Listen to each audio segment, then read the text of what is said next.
We explored this area of the North Island.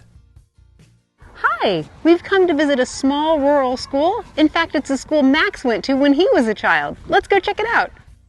The driveway to the school was lined with action figures. Silly Curtis! The school had lots of outdoor space for learning and play. We met our school guides, Noah and Vinny. Hi, my name is Noah and I am 10 years old, turning 11 this year. My name is Vinny. I'm also 10 years old. I really like the school because there's just a forest around it. Noah and Vinny took us to the outdoor classroom where they hold Forest School.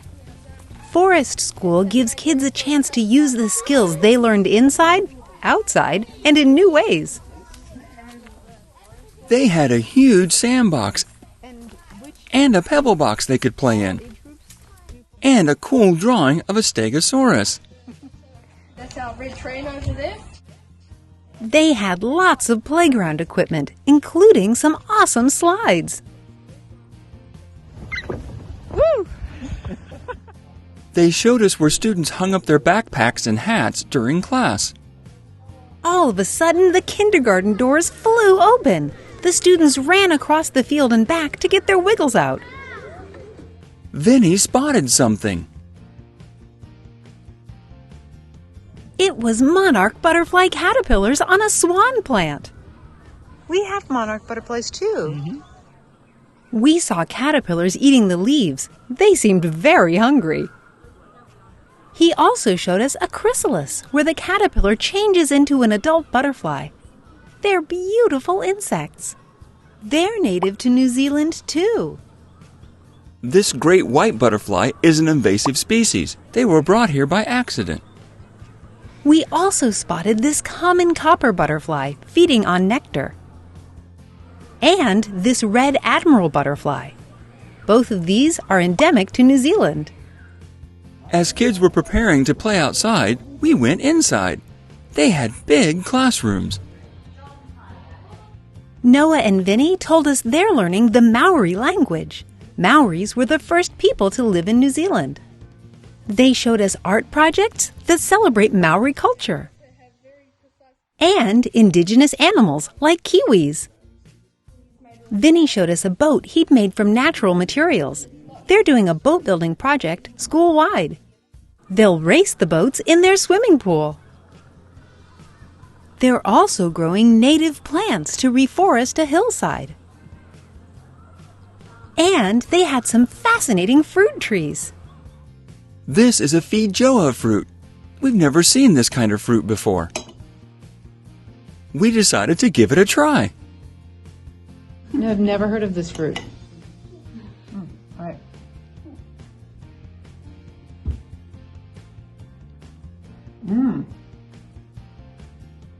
Oh, I like that.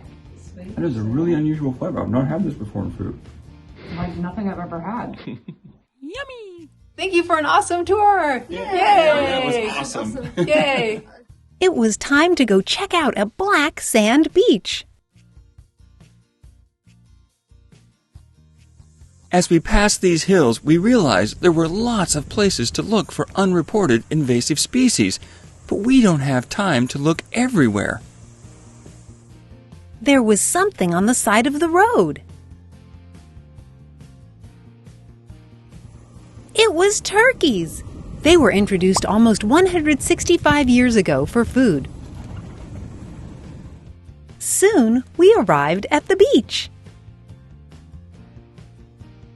Hey! Well, we're here on a beautiful black sand beach, and Curtis recently read a publication that described fossils in the cliffs behind us.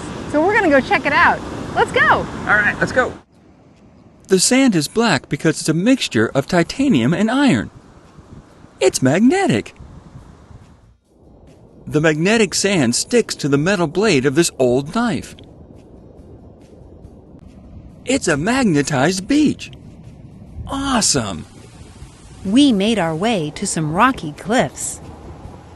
Curtis immediately spotted some fossils of cold water scallops piled on top of each other.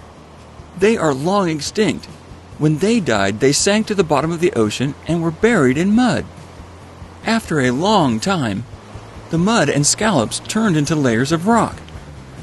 Over time, the rock layers with the fossil shells were tilted and lifted out of the ocean.